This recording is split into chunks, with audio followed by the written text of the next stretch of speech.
पाकिस्तान में कभी शांति नहीं रही। लंबे समय से यहाँ संकट ही नजर आता है और आज जो स्थिति है उसमें राजनीति में बवाल है, आर्थिक स्थिति दिवालिया है, कट्टरपंथी समाज और सीमांत क्षेत्रों में बढ़ता असंतोष है।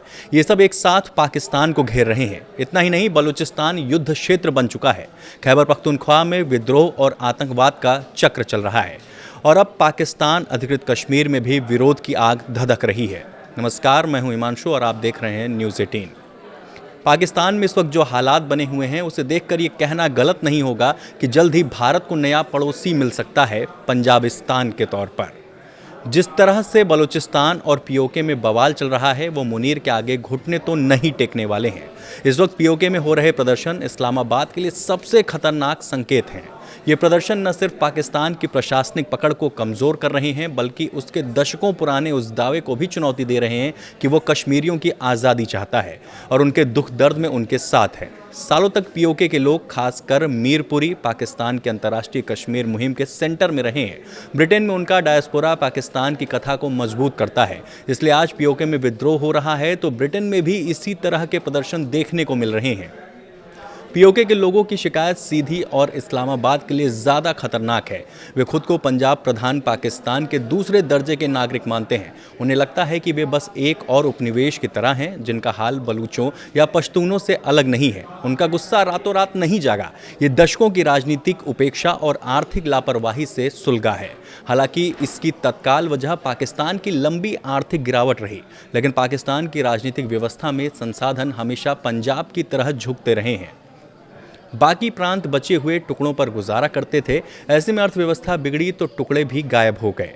बिजली महंगी हुई, सब्सिडी घटाई गई और जनता सड़कों पर उतर आई। आजीविका के मुद्दे से शुरू हुए प्रदर्शन जल्द ही राजनीतिक अधिकारों की मांग में बदल गए। लोगों ने समझ लिया कि उनकी आर्थिक दशा उनकी राजनीतिक स्थिति से अलग नहीं है। सबसे महत्वपूर्ण बदलाव पीओके में पाकिस्तान की कश्मीर कथा का टूटना है। नारे और भावनाएं हकीकत को ज़्यादा देर तक नहीं दबा सकती।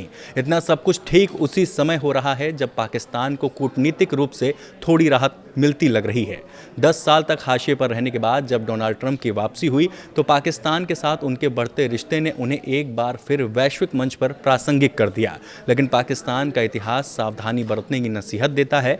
1960-70 के दशक में चीन अमेरिका संबंधों के पुल के रूप में पाकिस्तान अहम था, लेकिन उसी समय पूर्वी पाकिस्तान अलग होकर बांग्लादेश बना। ज़ियाउल हक के समय अफ़गान जिहाद और मुशर्रफ के बाद 9/11 के भी पाकिस्तान केंद्र में आया, लेकिन नतीजा था इस्लामिक कट्टरता का फैलाव और आंतरिक अस्थिरता। ये कमज़ोरियाँ पाकिस्तानी राज्य की मूल संरचना में निहित हैं। देश में सेना के वर्चस्व ने समस्या को और गहरा किया है। कई जानकार अपने किताब में लिखते हैं कि सरकारें सेना की मंजूरी पर टिकी रहती हैं। जब तक सेना से रिश्ते अच्छे हैं और जब खराब होते हैं तो पीएम जेल में होता है, जैसा इमरान खान के साथ हुआ। बलूचिस्तान, खैबर पख्तूनख्वा और पीओके का असंतोष अलग अलग नहीं है बल्कि एक ही संरचनात्मक समस्या के रूप हैं। पाकिस्तान खुद को मुसलमानों का घर और इस्लाम का गढ़ मानता रहा है, लेकिन व्यवहार में ये पंजाबियों का राष्ट्र बनकर रह गया। अगर यही रुझान जारी रहा तो पाकिस्तान पंजाबिस्तान बनकर रह जाएगा और उसके राज्य कटकर देश बन जाएंगे। फिलहाल इस वीडियो में इतना ही। ऐसी और वीडियो के लिए बने रहिए न्यूज़ 18 के साथ। नमस्कार।